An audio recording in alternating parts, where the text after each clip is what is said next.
Welcome everybody to Enhancing Your Foster Home Licensing Skills. This will be a 90-minute webinar brought to you by the Division of Social Services and the School of Social Work at UNC Chapel Hill.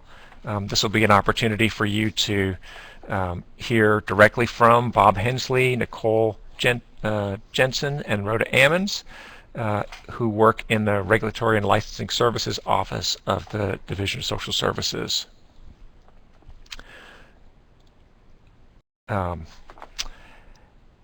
And our agenda today is pretty straightforward. We're going to have a brief introduction, a brief orientation to our learning platform. I think most people are familiar with it through attendance at MRS meetings, and just an increasing number of you have participated in online learning environments. We'll introduce our presenters, and then you'll, after a brief sort of setup, you'll hear from Bob about the licensing manual update, and from Nicole and Rhoda about specific areas related to the licensing process. And most of you have already figured out that the chat pod is the primary way to communicate with us. You can see that as the box labeled chat at the center of your screen. And you can just type into the white bar and hit return, and it will send messages to everybody. As I mentioned, if you're having technical difficulties, you can chat directly to Matt Tarpley, who is on our team at UNC, and he will assist you as soon as he possibly can. There's a lot of folks with us, and so he will get to you as soon as he can. Another way you can communicate with us today is through the use of the icons, which are available at the top of the screen. If you look up at the top, there's the little picture of the person waving, a little down arrow, and if you click on that arrow, you can see different icons signifying applause or desire for us to speed up or slow down, laughter, agreement, etc.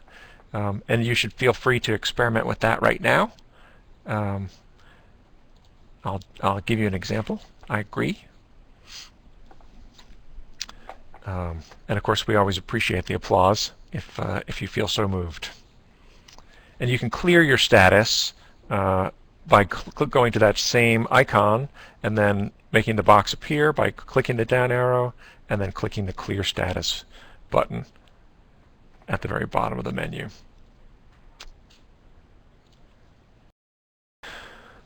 Well, and I would like to introduce our presenters this morning. First we have with us, let me see, I'll get to the right page. We have with us Bob Hensley. He's the team leader of the Regulatory and Licensing Services Unit at the Division of Social Services. Bob has 30 years of experience with county DSS agencies. He's been a social worker, social work supervisor, assistant director, and director. And he's been employed with the North Carolina Division of Social Services since 1999. Would you like to just say hello, Bob?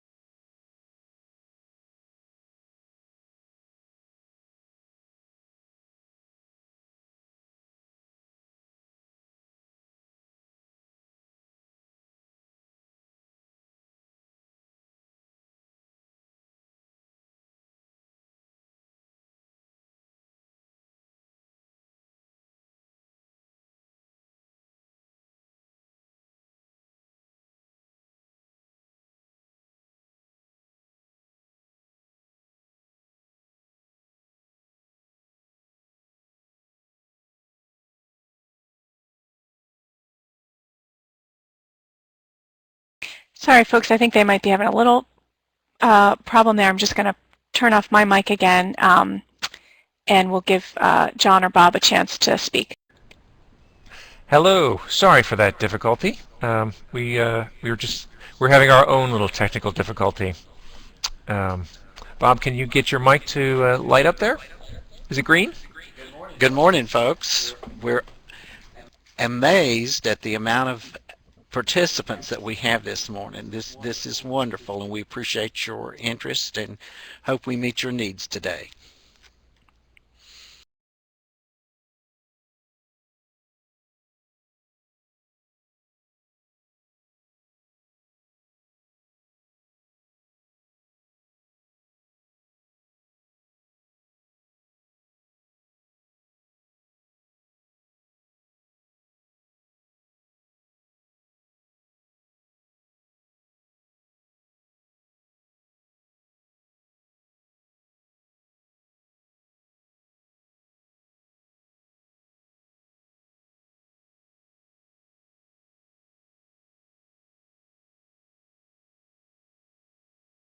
Good morning. I'm glad to see all of you joining us this morning. I'd just like to say that all those years of experience say nothing about my age because I started when I was 12.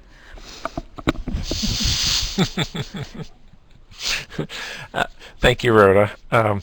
We also have with us Nicole Jensen, who's been working in child welfare for over 11 years. She has experience working for a wilderness camp, residential and day treatment centers. She's also worked for public and private agencies providing case management, training, licensing, and adoption services to foster parents. And she's been with the office in Black Mountain for 2.5 years. Nicole, good morning and welcome. Oh, gotta turn green.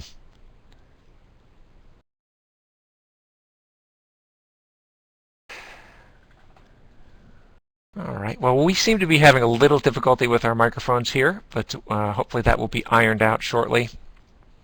I'm John McMahon. I'm with the School of Social Work at UNC Chapel Hill, and I'm the editor of Fostering Perspectives newsletter, which I hopefully you all will be receiving very soon. The latest issue is being mailed out right now, and let's see, we also have with us Mel Blythe and Matt Tarpley, my colleagues in Chapel Hill, and they will be sort of tracking your questions and trying to respond to your needs as the morning progresses.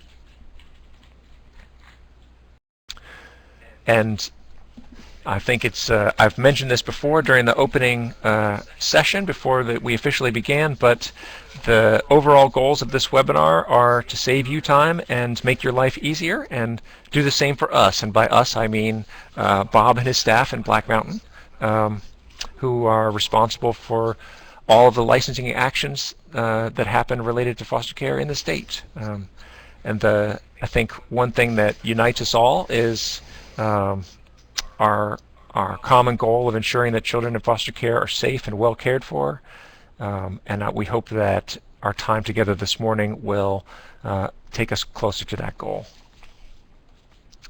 And now I will attempt to turn it over to Bob and see so he can set the stage. Well, good morning again. We're really pleased that all of you are joining us this morning for this webinar. A lot of you participated in the development of this manual through vetting it and making suggestions and that sort of thing. And we appreciate your involvement, and we hope that the new manual is a major asset to you in your work. At a minimum, every foster child has the right to be safe in a foster home.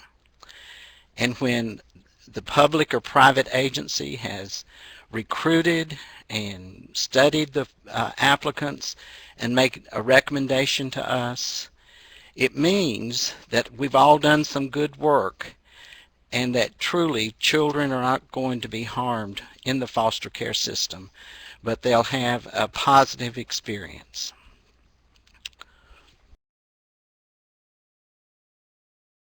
However, we've seen that this is not always the case. And this slide represents 38 children who were harmed by foster parents, and you can see the data there. Unfortunately, the number is actually higher. We're still waiting on some case decisions and other information for many cases. And based on other data that we have, we do not feel we are being notified of all CPS reports. And we're going to be working through some other avenues to make sure that happens. We feel like there needs to be a better screening process for foster parents that will help us reduce this number. And we want to work with the public and private agencies to get your ideas on what other safeguards can be put in place to lower this number. Another area of concern are the revocations. And you can see the data there about how many foster parent licenses were revoked during the last fiscal year. Making the decision to revoke a license and then following through with it represents an inordinate amount of time for Rhoda and Nicole, our attorneys, and me. And we would like to use this time processing applications and doing that sort of thing rather than spending so much time on revocations. Again, we feel like that better screening of applicants will reduce this number and will decrease the likelihood of children being harmed. We feel that if agencies will spend more time initially with applicants, that the number of revocations will reduce, and in the long run will result in better outcomes for children and a time saver for all of us. On slide 8 that you just saw, you saw that there were 38 substantiations, and then on this slide for revocations you see that it's 36 revocations were due to abuse and neglect. On 2 instances, the license of the foster home expired before a case decision was made. So the CPS information on these 2 cases have been flagged, and if these individuals make application to become licensed, we will deny their application. So we're not going to let these 2 folks or 2 parents get back into the system because we haven't revoked their license at this point, but we will deny it if they make application again. You see on here that between the public and private agencies that we revoked due to 14 rule violations. These include using corporal punishment, not notifying the supervising agency of changes in household, not giving children their prescribed medications, not providing proper supervision, and not cooperating with you, the supervising agency. When we look at substantiations and revocations, we need to ask 2 questions. The first one, should these individuals have been foster parents to begin with? Then the second question is, did we give them the support, the information, and the services that they needed to be successful as foster parents? One of the things that we struggle with is the 50% error rate in all licensing transactions that we receive at the Black Mountain office. And we see no difference in the number of errors between the public and private agencies. As you can imagine, if we could reduce this percentage, we would be able to process transactions in a more expedient manner. You have a handout that actually shows you some of the common errors that are made in licensing. And I'm not going to go through all of those, but some of those are folks just don't fill out the 50-15 completely. On the 50-16 and the 51-57, not all the questions are answered. Another error that we see is that information is provided in the packet that indicates a mental or physical health issue, but the information does not coincide on the different forms that are necessary to process the application. So if you have someone with a physical or mental health issue, this should be reflected on the 51-56, the medical evaluation, the 50-17, the medical history form, and the 5016, item Roman numeral 10A, criteria for the foster family and the mutual home assessment. So you really need to look and make sure that you've addressed physical and mental health issues in all three of those areas. We are pleased to announce that we have seen improvement in the 12 skills. We don't see as many of the what we call the cookie cutter assessments, and this is where folks actually just cut and paste the assessments from one foster parent to another. And the reason we know that they do that is that at times we see that the agency is working on the assessment for the Smith family, and they actually cite the Jones family in their assessment. So that means they've gone back to the Jones packet or application and cut and pasted it in the Smith. For those of you who are using DocVault, and this is the electronic system, we want to ask you to do something.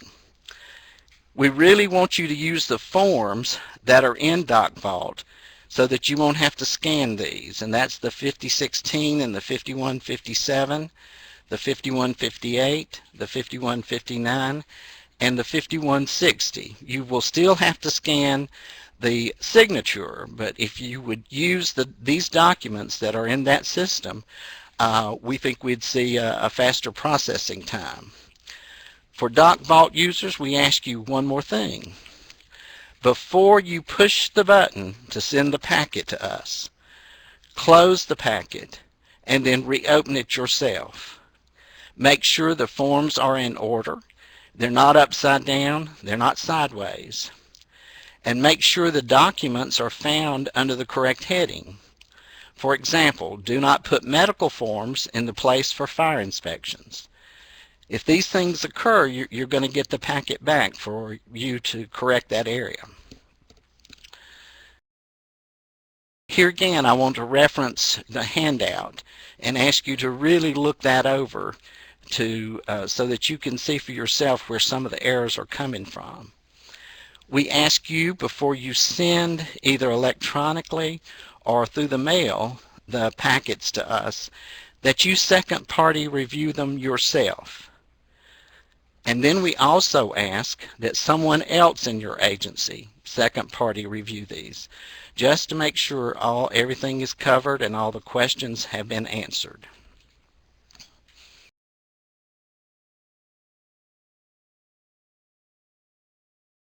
You take it, Bob.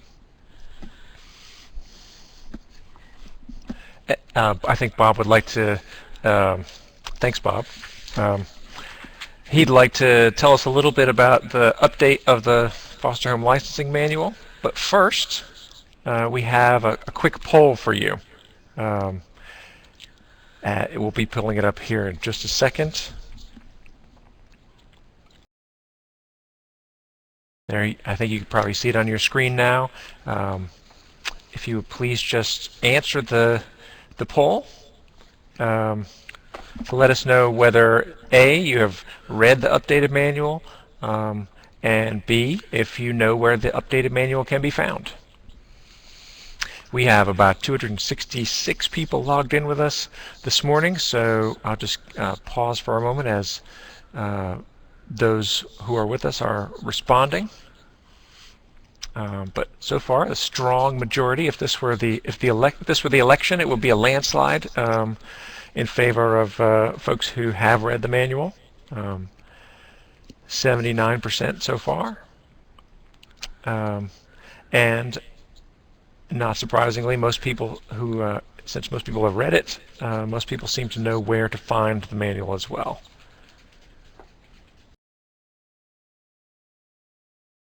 Let's just get a few late returns here, but I think that this gives us a good sense of that the message about the new manual has gotten out, and that a lot of the folks who are on with us today are familiar with it. Bob is going to highlight some changes and some aspects of it. And I'll turn it back over to you, Bob. One of your handouts also is a it shows all of the corrections and updates, and these will be in red in the handouts. You'll see a strike through that where the language goes away, and then you'll see in red where the correction is. Some of the changes are just better wording in an effort to make the policy clear, that the meaning didn't change, but the wording did. I'm not going to review all of the updates today, but I am going to cover 3. And the first one goes to the table of contents. And how we miss this on the table of contents when we've been staring at it a long time, I don't know. But you'll see there on Roman numeral 6, capacity, it says household members over the age of 19. That should be household members 18 years of age and older. And you will see this correction in several places in the handout, so we're not going to go over those. But where some places it may just say a person is 18, or it may say over 18, but it's actually 18 years of age and older. Then we're going to go to Roman numeral 8, the miscellaneous section. This is page 3. And actually this general statute changed October 1st, 2012. This section here outlines the information that must be maintained as a register of licensed foster homes. So we have a mandate in general statute that the Division of Social Services has to maintain a register of all licensed foster homes in the state. And there you'll see what information will be made available to individuals that actually request this register. These items it's public information. However, we do have the ability to not give out some of this if we can determine that it's not in the best interest of a foster child or a foster parent to give some of this information out. And please understand though, if someone comes to you and asks for this information about foster parents, you need to refer them to us. We maintain the official register, you don't. So just make sure that you route them to the Black Mountain office. Then there's a process that we have to go through when these individuals are requesting this, but I'm not going to go through that today. The next update or error that we want you to see is the weekly supervision of therapeutic foster parents.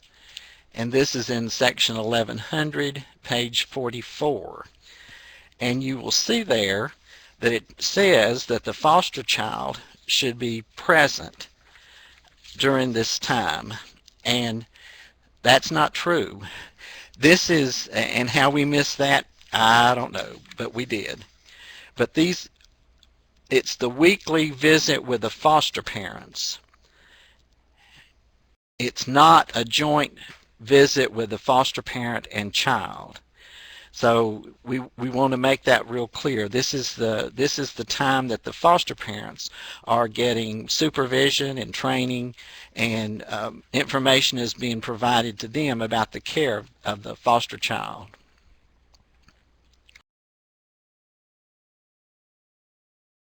Then the next slide has to do with quarterly visits.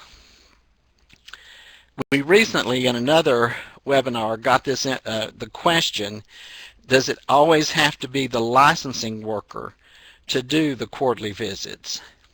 And the answer is no. Someone else in the agency can actually do that, but it has to be a true quarterly visit assessing licensing standards with the foster parents. It can't be where there's a qualified professional or a social worker or a case manager that's in the home seeing the child and then they say, oh, foster parents, how are you doing? No, that's not it. You cannot do that. It has to be, the intent is for it to be a visit with the foster parents. So we provide that information there for you. We also have a document that we're going to be making available on what should happen during these quarterly visits to give you an idea of some things that should be going on there. And hopefully by the time we do the question and answer document and send that out, we can also send out the document that gives you some ideas of what you should be looking for and asking during the quarterly visit. As it says, these visits need to be quarterly and spaced out. You haven't met the requirement if you do 2 visits in the same month. And the reason for that is because over the course of a year, things may change in a foster home. So if you go there the 3rd week in May and then you go back the 1st week in June, not much is going to have changed during that time frame. So you're really not meeting the spirit of the requirement if you don't space these out. The other thing that I'd like to say, that it is the responsibility of everyone in your agency who visits the foster home to assess the safety of foster children in that home. There's no way through a quarterly process that the licensing worker can do that. But anyone from your agency who visits a foster home should be continuously assessing the safety factors for children in the home. That concludes my part. It does, Bob. Thank you. I wanted to just, before you shut down your mic, I wanted to say that there were a number of questions about DocVault, and can you say something about how people can get training about DocVault? We have sent out numerous memos to all the agencies about how to get information with DocVault, and what we will do, rather than spending time the webinar this morning, we will make that memo available when we send out the question and answer document. So we will get that information to you. Thank you, Bob. I appreciate that. Thank you for that sort of quick overview of the most recent changes to the updated manual. In this next section of the webinar, we wanted to give you a chance to speak directly with Nicole and Rhoda and to hear from them about particular areas of concern where improvement could really enhance the experience both of you all in terms of the number of returned applications that you're seeing, and help the folks in Black Mountain sort of serve you better. And a lot of those pertain to your assessments of applicants. So I'll turn it over now to Nicole.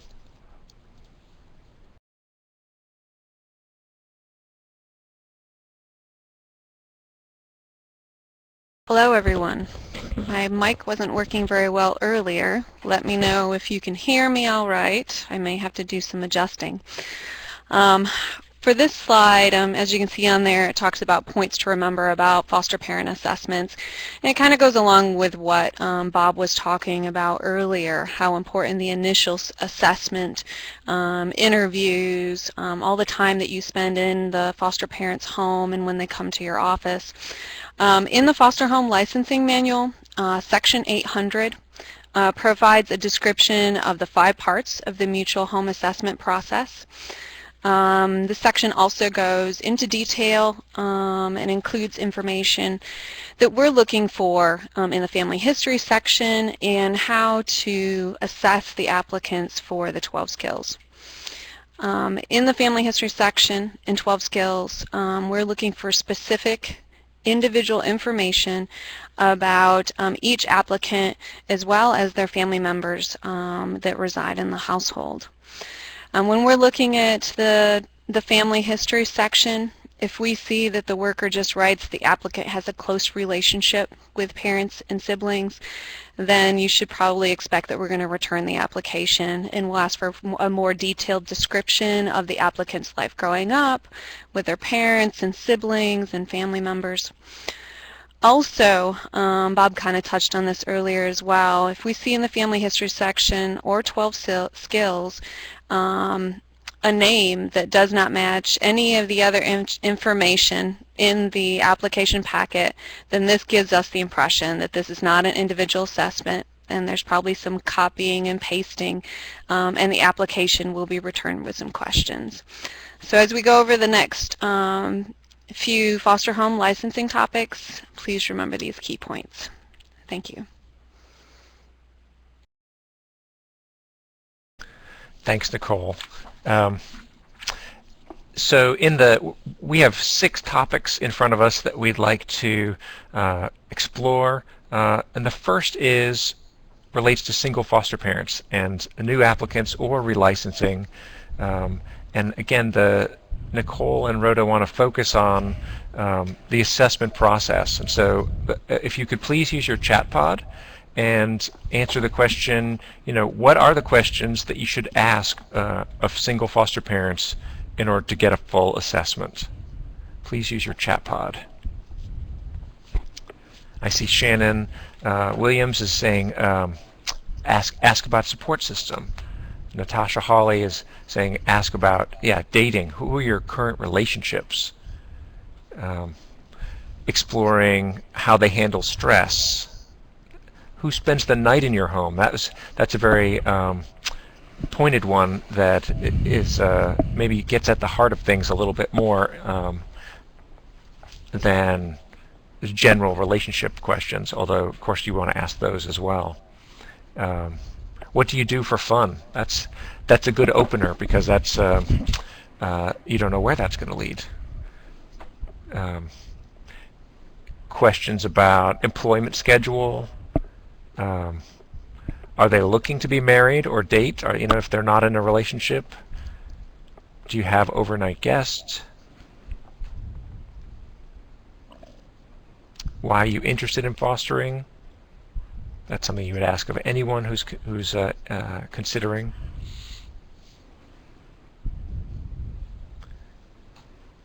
How do you handle a crisis? Finances, daily schedule.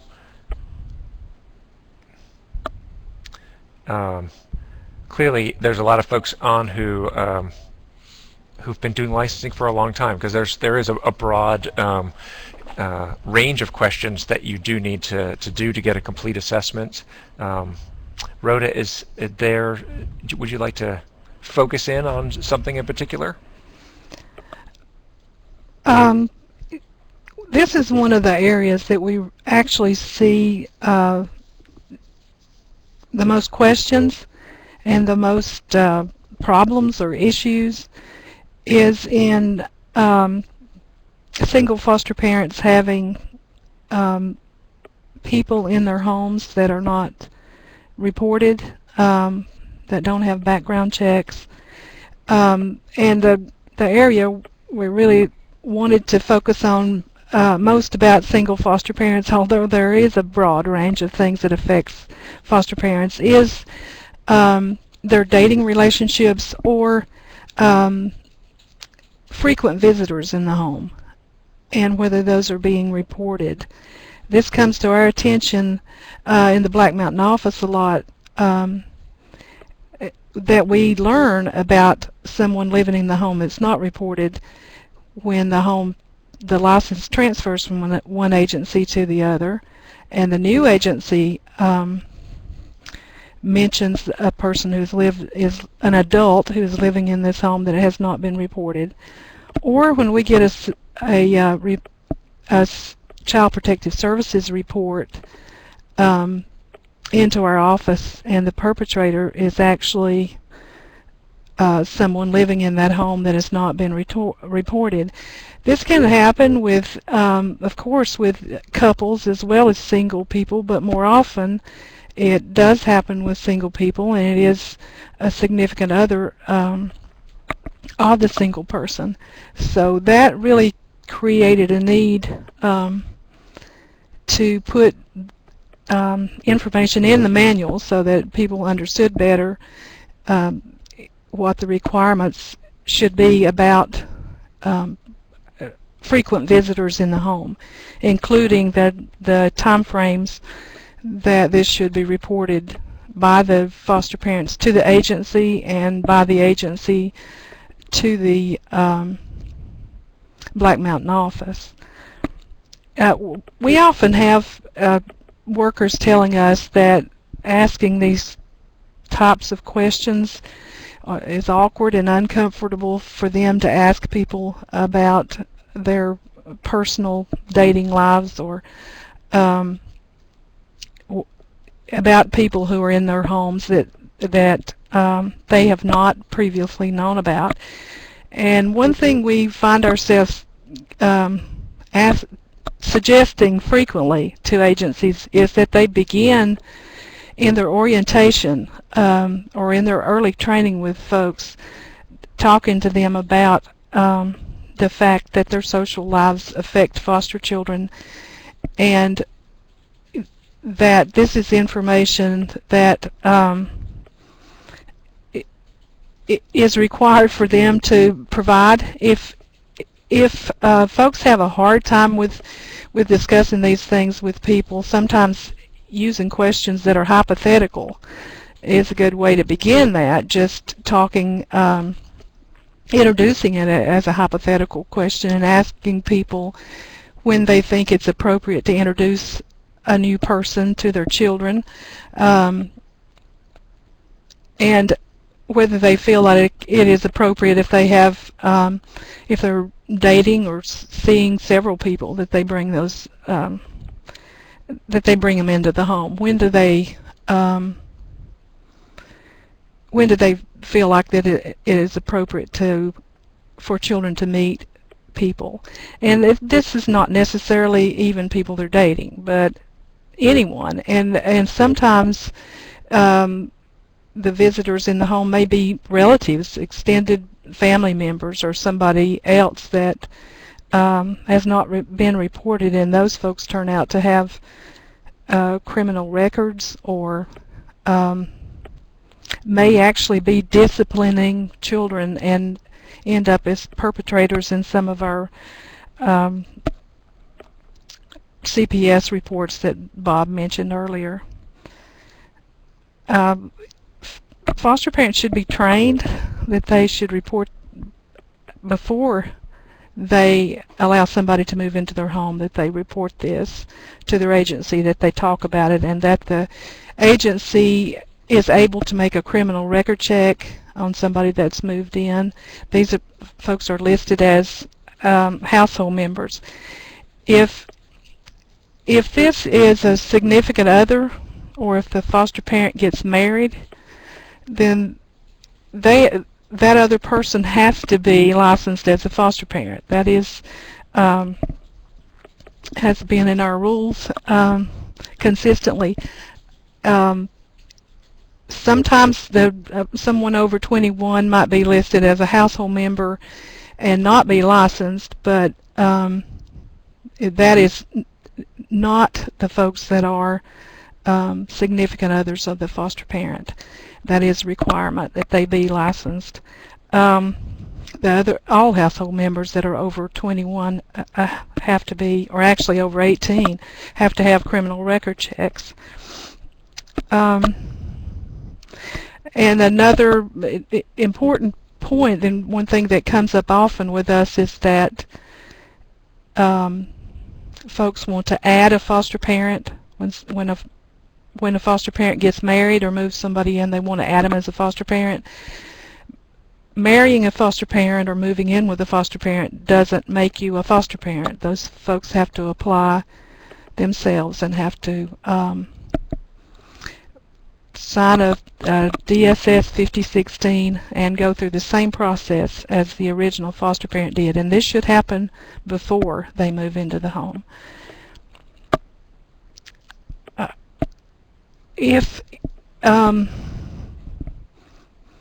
instances where a foster parent gets married, there are times that we may actually ask you to move a child out of the home, depending on whether that person can pass a criminal record check and get fingerprint clearance.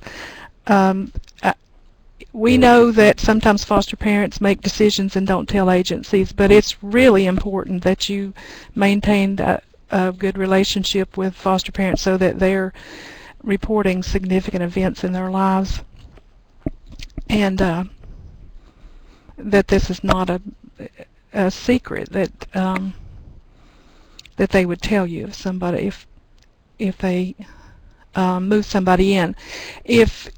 Depending on the circumstances, the child might be allowed to stay there if there's a relationship and there's no apparent risk. But we would ask that you not allow a new child to move into that home until everything is cleared up and this person actually is licensed as a foster parent. Thank you, Rhoda. There's one question that's come in. Do foster parents with birth children over 18 residing in the home need to go through the check or the process of licensure?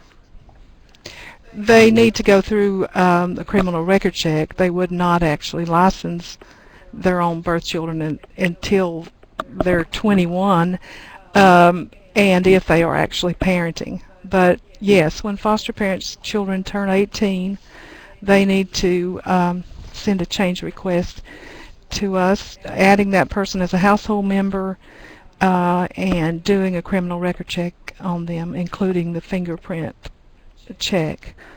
But they wouldn't actually be licensed unless they're at least 21 and are actually parenting. You would address whether they are going to be parenting or not. Thanks, Rhoda.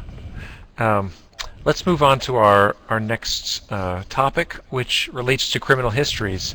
And Nicole will be sort of speaking to this, but as we did with the topic we just talked about, I'd like you to use your chat pod to respond. What questions should you ask related to criminal history for a new applicant or for relicensing to get a full assessment? And think in particular about people who may have had a charges but no convictions, that sort of thing. And I'll just give you a moment to chat in. I'm hearing, do you have any DUIs or DWIs? Do you have a history of criminal charges? Heather Humphrey Green, thank you. Tell me the circumstances surrounding the charges. I think that's a great way to sort of try to get a fuller picture of the applicant, to understand, even if this was a long time ago, what kind of decisions were they making at that time? What was their life like? Have you ever lived in another state? That's from Monica. That's right. It's important to think broadly and to do criminal history checks outside of the local area. Driving record. Mr. Heinzman, that's correct. Driving has a big impact on child safety. I read someplace recently that 1 out of 100 people alive now will die in a car accident. So that we want to be sure that foster parents are good drivers. Heather Humphrey Green again. Describe the incident.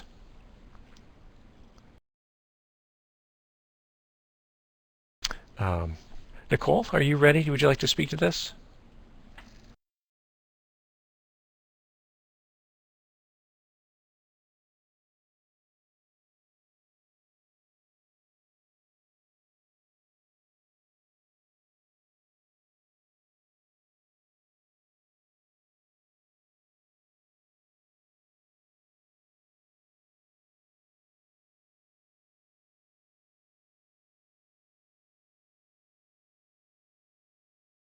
Just bear with Nicole. She's wrestling with her microphone. I think she's got it. Or is that a fist of frustration or a fist of triumph? Oh, frustration.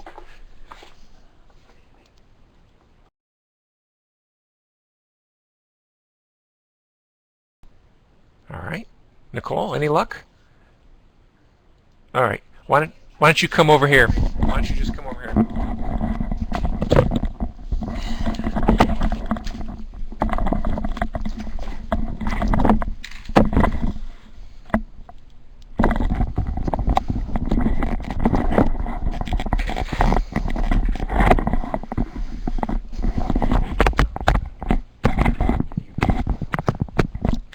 Okay. Can everybody hear me? John has been so nice and given me his headset because I have been having problems this morning. Great. I'm glad everyone can hear me.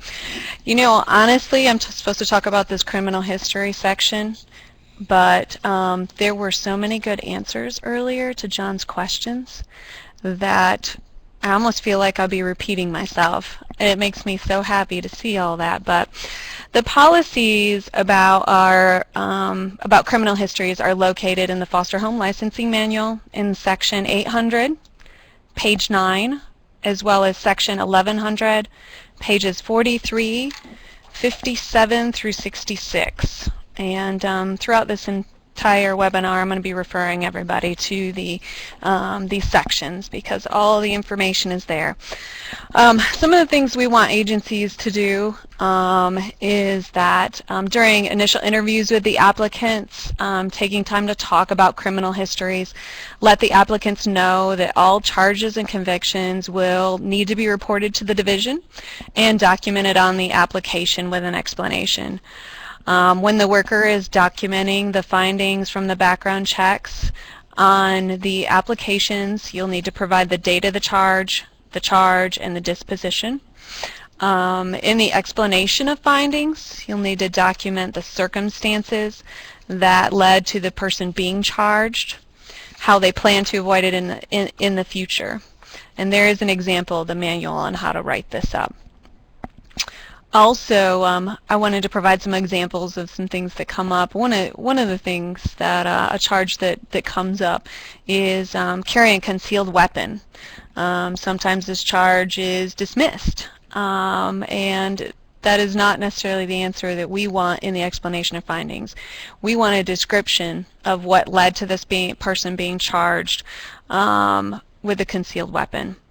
We also want to have answers to why it was dismissed, where is the weapon currently, how are they going to avoid this charge in the future. We also look at when an applicant or even a foster parent has repeated charges. We definitely feel like this shows a disregard to the law. And if the applicant's not able to abide by the law, then what makes us believe they'll follow the licensing rules or their supervising agency's policies. Also, there's situations where applicants are denied fingerprint clearance. And there is a process that agencies can go through to request that the licensing authority provide fingerprint clearance. But say the same foster parent continues to get charges even after the division provides them with fingerprint clearance. We definitely look at this as a serious issue, and it could result in revocation of the foster parent's license. We also want agencies to explain to applicants and foster parents that when they sign the applications, they are reporting that all the information in the application packet is true and accurate. So if there are any charges or convictions that have not been reported on the application, this could also result in a corrective action or revocation of their license. Sometimes this happens. I know that many of our agencies complete statewide background checks. Some of our agencies complete just a local background check because technically that's all that's required. And when you do a background check like that, make sure that the foster parents understand that if they have a charge or conviction in another county, that they need to report that to you. And we see a lot of this come up when there are transfers. So there's a transfer and then they relicense with a new agency. And we see new charges and the new agency doesn't have an explanation for it, and the foster parents say, oh, I didn't realize it wasn't on the last application. So we just want to make sure that they're very aware and informed. Also, In the foster home licensing manual, section 1100, page 57, discusses procedures for foster parents and supervising agencies to report criminal charges and convictions. Foster parents are required to notify their supervising agency within 72 hours of a charge, and the supervising agency must report this to the licensing authority within 5 business days. This information is to be reported on the DSS 5159 change application. Thank you, John. Thank you, Nicole. The next topic that we're going to focus on is life-changing events. It's sort of a broad category, but it's if you could use your chat pods again and let us know what kind of questions you would ask an applicant who has experienced either a new applicant or one who's facing relicensing who's experienced a significant life-changing event, such as a marriage, a divorce. There are lots of other things that fall into this category.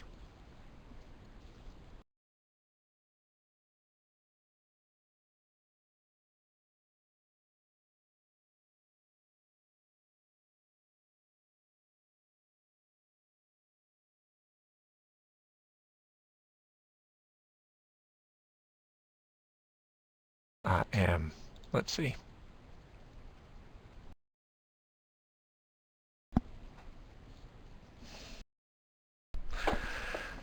I could see a lot of you are responding. How are you coping with the change? How has the divorce affected your life? These are good sort of open-ended questions that will prompt people to sort of share with you,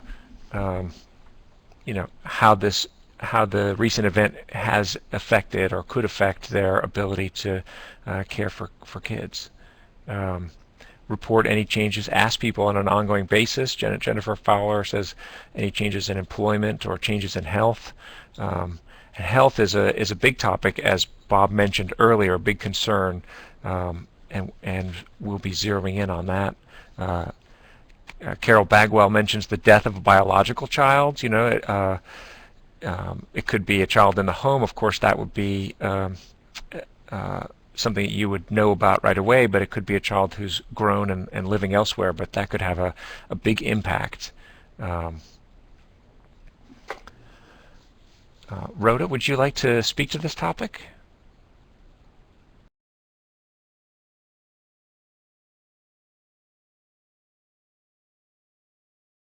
If you can, if your microphone will allow you. Let's see.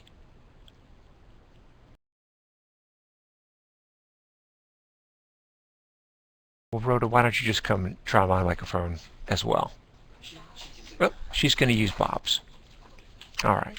I apologize to all of you sort of who are with us for the technical difficulties, but we're just doing our best.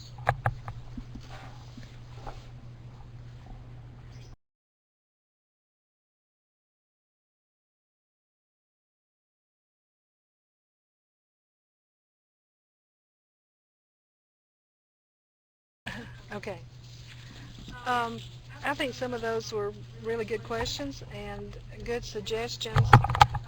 One thing I wanted to mention, though, is sometimes life-changing events, we think of them a lot of times as negative things that people are grieving from, but they may actually be positive things.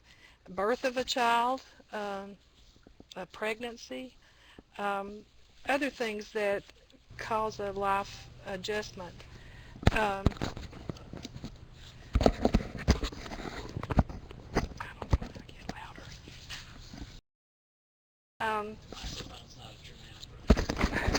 That's my problem. I can't get it there. Okay, I'll hold it there. Okay, I'm sorry that you're not able to hear me.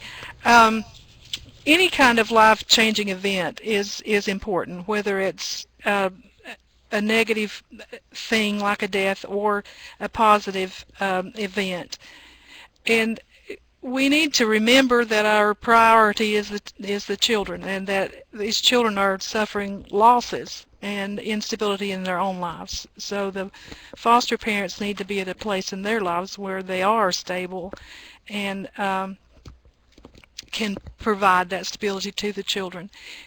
This significant life events, it can happen prior to the foster parents applying to be, or the applicants applying, so that if you have potential applicants who are discussing being foster parents with you or have come to your orientation, depending on how you go about introducing new people into your agency, if they've had a significant life event, especially like a death of a child, or one that we didn't mention earlier, and I don't think is even mentioned in the manual, but is really important, is confirmation of infertility or a decision to stop trying to have biological children. Those families need time to grieve these decisions or incidents in their lives, and we ask that you suggest and encourage foster parents who are going through these things to wait a year before they actually go through the application process for new applicants. When these life events, they don't stop because somebody becomes a foster parent, and you can't always make decisions about placement of children based on these things because a child may be already in the home. So when you have a current foster parent who goes through any significant life event, and these things are actually mentioned in the manual, and if we the manual section for this is 0800 page 7 and 8 and 1100 page 43. It discusses the time frames for reporting significant life events by the foster parents to the agency, and by the agency to the Black Mountain office. Some of the things, these are really important changes to report, such as criminal charges against a foster parent or somebody living in the foster parent's home, change in the composition of the household, or a serious illness or death of one of the foster parents. Those are obvious kind of changes that would be most likely to be reported, but again, we encourage workers to have an open and honest relationship with their foster parents, that they will report other life events that may be not as obvious and not as easy to discuss. Rhoda, I see somebody's asked the question about, for example, somebody who has a prospective foster parent whose brother had been ill for a long time and has just then passed away. What would you say about proceeding with licensing of that person? If that is a new applicant or a potential applicant that has not been licensed yet, I would encourage that you talk to that person, support them, and make an assessment yourself as to how they're handling that loss, and encourage some time frame. I wouldn't necessarily say you would have to wait a year, but some time frame for them to get through the grieving process, and use your assessment skills as to how well they're handling that and whether you feel like they would be okay to proceed. Thanks, Rhoda. Well, let's move on to our next topic. And again, I'll say Millicent has put in the chat that we will do our best to answer your questions as we can here today, but if we don't get to them all, and there are quite a few, we will try to do that in a follow-up document that we'll send out within a week or so after this webinar. The next topic has to do with physical and mental health conditions. So, and again, if you could use your chat pod, what questions should you ask to get a full assessment of a new applicant or one who's getting relicensed related to physical or mental health conditions? It could be chronic or acute.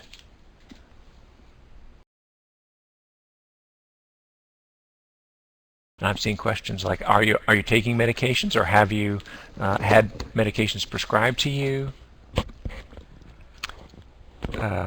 That would, of course, cover both physical and mental health. Are you in therapy right now or receiving counseling? When was your last physical? Of course, for new applicants, you would need to know that because they have to have a physical in order to get licensed. Have you ever been hospitalized? Excellent sort of broad questions to get a sense of people's history and their level of fitness.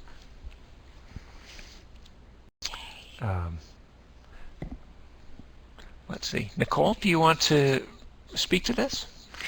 I think that my microphone is working. It is. I'm hearing you. Yay! Okay. So our policies about physical and mental health conditions are located in the Foster Home Licensing Manual, Section 1100, pages 32 to 33, and those will come up on your screen as well. The current revised physical evaluation form is the DSS 5156, and we revised this form on April of 2011, and we emailed it out to all the agencies. It's also available on our forms website.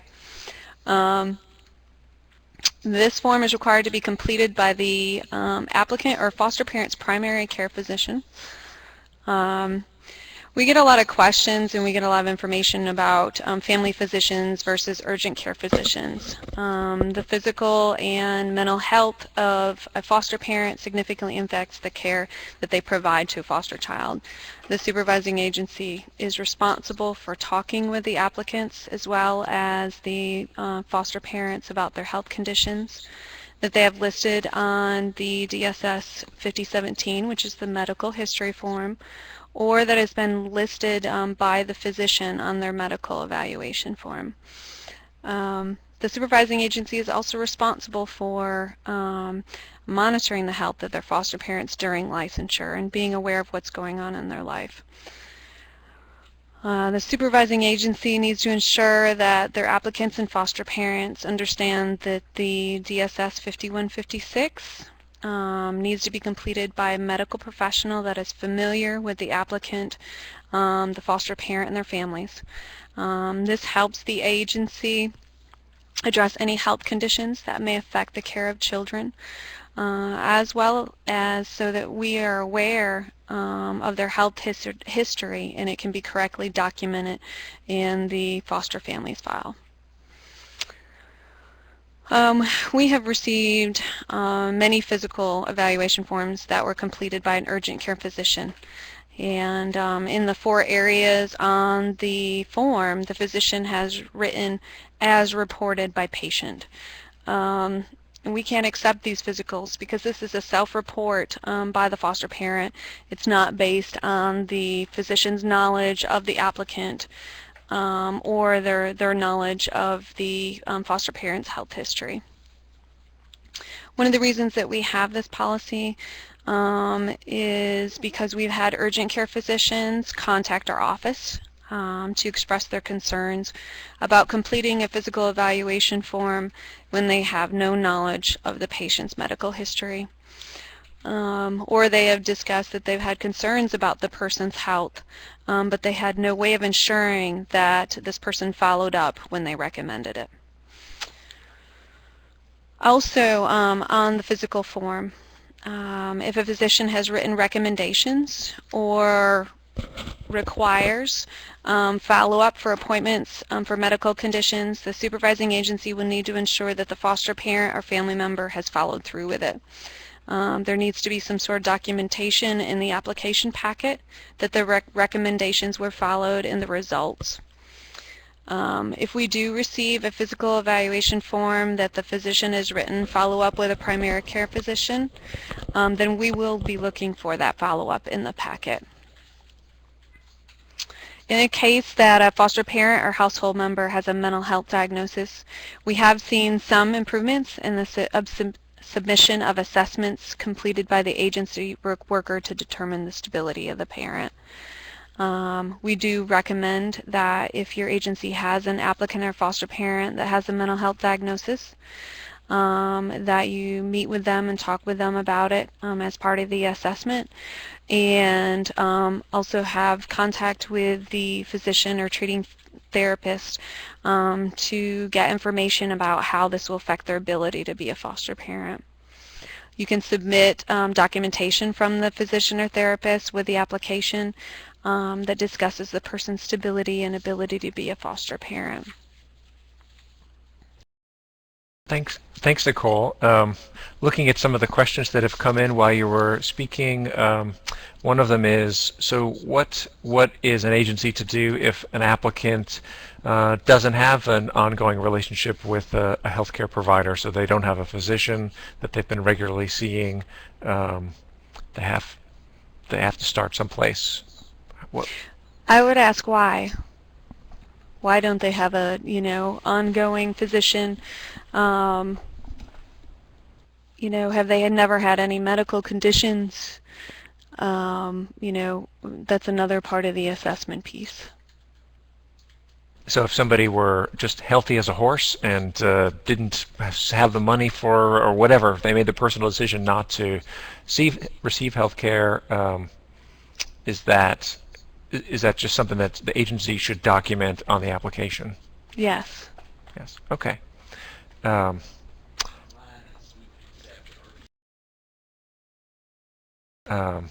Let's see. Other questions that have come in. What if the foster parent doesn't have health insurance? I know that that's definitely an issue, and I guess there need to be more questions asked about that. Like I mentioned earlier, issues with the feedback we've gotten from urgent cares is that they don't know the health history of the person. So just going back to the fact that we need for physicals to be completed by someone that's familiar. There have been cases where someone goes regularly to a specific urgent care.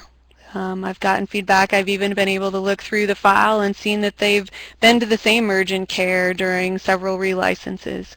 And that was because they didn't have health care, but they at least went to the same physician's office that was aware of their medical history. Okay, and just one more question I saw.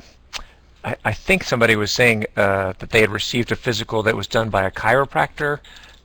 Would that be acceptable to you all? No, we cannot accept physicals that are completed by a chiropractor. Okay, thanks. Again, we are not going to be able to get to all the questions just due to time, but we will try to catch them in the there's a Q&A period that's coming up, and also a follow-up document.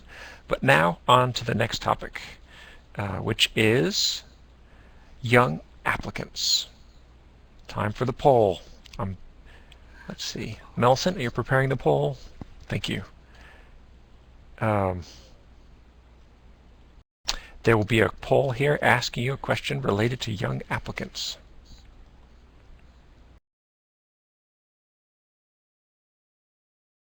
And the poll is, you have a 23-year-old foster parent applicant. In most situations, what ages would you license her to care for? What ages of children would you license her to care for? And you can see the options are licensing them for 0 to 18, just in case. Option B is license them for 13 and older only. C is don't license them. D is other.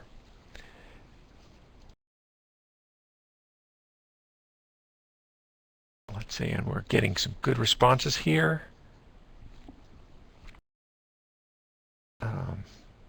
I'm just going to move this poll a little bit more so I can see it.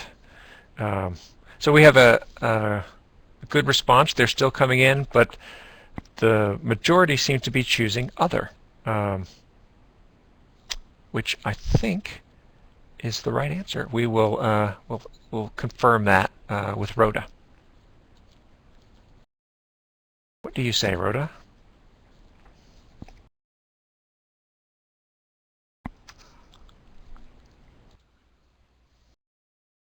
Well, actually, if you have a 23-year-old foster parent, the foster child should be 13 or less. That is not set in concrete for particularly for kinship care, because you may have a sibling that we would be willing to license for a child that's older, or another relative. But in general, the foster parent should be 10 years older than the child that they have in care. We believe that foster children need to have a model for living in a family and for being parents themselves, because they will someday. So a foster home may be the only healthy model of a family that they'll have. And it's difficult to model the parental role if you're not significantly older than the child is. Also, there are other issues that come up with this because of relationship confusion sometimes, especially if you're placing an older child in the home of a single parent. You want to be very careful about placing a opposite sex child in the home of a single parent that is close in age to them, for their own protection as well as the protection of the children. A lot of these children have problems, as you all know, even better than I do, and they may accuse your foster parent of something that's not true. So you're setting them up for this kind of risk. We will call attention to the policy on this. It is in section 1100 and pages 31 and 32. And there would have to be a justification for it if you wanted to license a foster parent for a child that is closer in age than 10 years. Rhoda, there's a question from Margaret Rayford asking if this would apply also to respite care. So if, would you also want to ensure that there was more than 10 years between somebody who is providing respite care and the child? We look at respite care the same way we do regular care in general. So I wouldn't see any reason to do that that differently either. But you're looking at the age that's on the license. So that unless they're licensed for that age, and they would not be, it's that kind of question answers itself. But respite care is the same as a regular foster care in general. Well, thanks, Rhoda. Let's move on to our sixth and final topic, which is related to transfers. Nicole, let's see if your mic will cooperate. Hello, can everybody hear me? All Yay! right.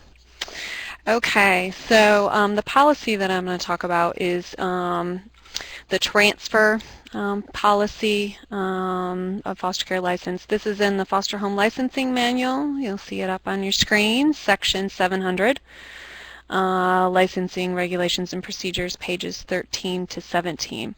We also have a new form that goes along, I should say application. It is the DSS 5158 transfer request application, and this was created in January 2012. This application and new procedure creates a transfer process that is open and transparent between the foster parent, current supervising agency, and receiving supervising agency. As you review the form, you'll see some of the new requirements for child and family team meetings if there's a foster child placed in the home, as well as signatures from the current supervising agency and the receiving supervising agency. We've also been requesting that agencies pick a future date of transfer to allow time for a smooth transition of supervision and services for the foster parents and foster children. We're also requesting that if the transfer application is submitted by October 20th, then the requested transfer date can be November 1st or even December 1st. If it's submitted after October 20th, then please request it be transferred December 1st. And a big part of this is because Rhoda and I need time to review the application and the foster parent file before the transfer date, which is generally the date the two agencies have decided to transfer services for the foster child placed in the home. Many times, I'm sure as many of you know, when we get a transfer request and review the file, Rhoda and I find that there are issues and concerns that need to be addressed. Some of the examples of these issues are unreported household members that need to be added to the home, significant numbers of transfers during licensure, concerns with information on previous unsubstantiated or screened out CPS reports, or other information in the file that leads us to believe that the foster parents are having difficulty meeting licensing rules or agency policies, so they're transferring to avoid additional training requirements or corrective action that the current supervising agency has recommended. We will require that the receiving agency address any of these issues before we approve the transfer. There have been too many situations where there's been little communication between the two agencies, so there were gaps in supervision of the foster parents and foster child. These gaps create inconsistencies in care and support provided to the foster parents and foster children. When a foster parent decides that they want to transfer the license, the current supervising agency is still responsible for supervision of the foster parents and foster children until we approve the transfer. There are quite a few times when we'll see transfer letters from the current supervising agency that has a date listed on it that they decided to no longer work with the foster parents because the foster parent decided to transfer. The current supervising agency should be watching for a termination 5015 to come in the mail. If the termination is not received, then the current supervising agency needs to contact the receiving agency to find out if they've withdrawn their transfer request or when it will be transferred. The new transfer policy also addresses issues with recruiting foster homes from other child placing agencies. We find this to be an unethical professional practice and that it undermines the overall mission of child welfare. Often this occurs under the guise of employees terminating employment with one agency and then going directly to another agency and then insisting that the foster parents want to transfer due to their previous relationship with the employee. We have found that many times this employee has actively recruited foster parents and encouraged the foster parents to actively recruit other foster parents from that agency for financial gain. The licensing authority strongly recommends that the supervising agency develop policies that they will not accept foster parent transfers from the employee's previous agency for at least 12 months after the employee begins employment. Also, adding a non-compete clause to the employment application that clearly forbids the recruitment of foster parents from the employee's prior agency. We found that it's difficult to maintain a professional working relationship with agencies. Agencies have found it's difficult to maintain a working relationship with agencies that have actively recruited their foster parents, but that this partnership is essential to ensuring foster children are residing in safe and healthy foster homes. And again, as is listed on your screen, this policy is in section 700, pages 13 to 17, and we find it very important that everybody reviews this policy. Thanks, Nicole. Let's see, I'm just looking over some of the questions that have come in. We can just take one of them. What do you do when, this is Alicia Bowles is asking, I'm sorry, the screen is jumping around here. What is the time frame that a person has to have a CRC if they are visiting for a week? I'm sorry. Not able to. Okay. What do you do when the transferring agency has gone through a number of turnovers and the contact person is not familiar with the family?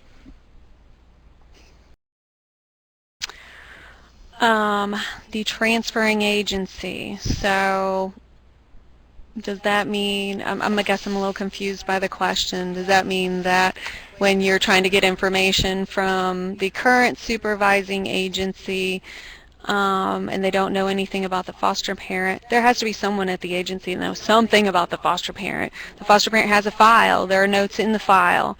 Those kinds of things. And so asking to speak with someone else at the agency, speak with the case manager that supervised the foster children that were in the foster home.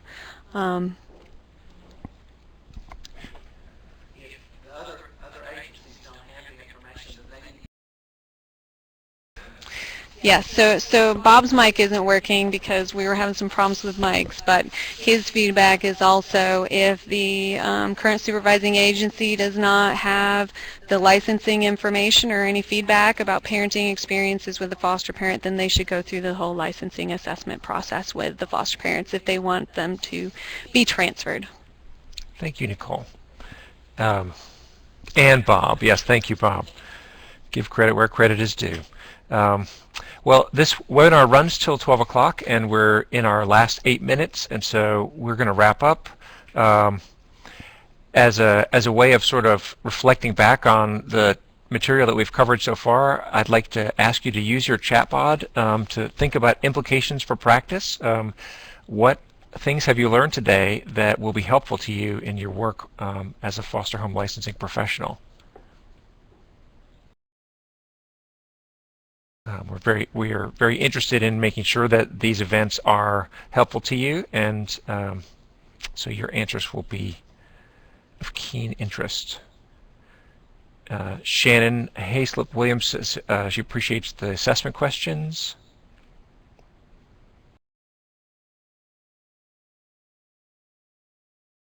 Multiple attendees are typing. Yeah, the many different assessment questions. The medical history form cannot have answers reported by the patient. Yes, you cannot assess your own physical well-being officially. The 5156, Nicole's putting on her mic.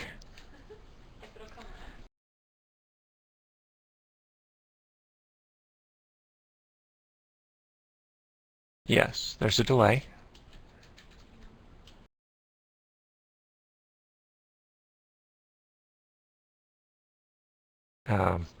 Pamela Holly says she appreciates the information about the new transfer policy.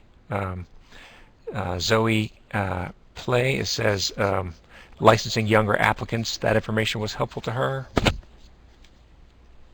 Okay. Nicole, is that you? It is.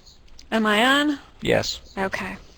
Referencing the medical history form. So the DSS 5156 is the medical evaluation form, and that's the form that the physician completes. Oh, your sound's gone. Or my sound's gone. Oh, I'm sorry. I can't hear anything.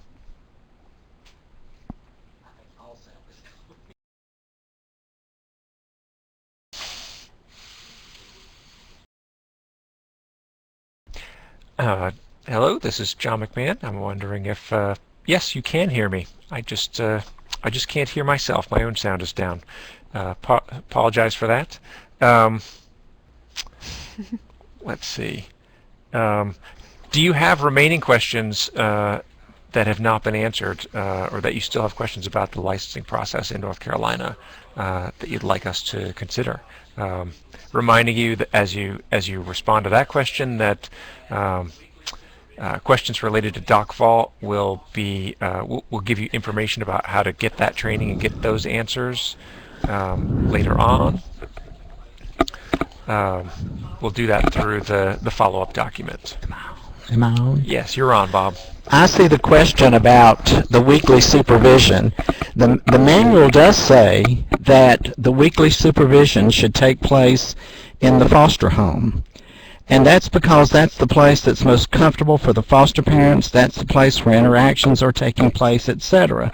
But the policy does go on to say, if the person-centered plan says that the supervision can occur somewhere else, then you can do that.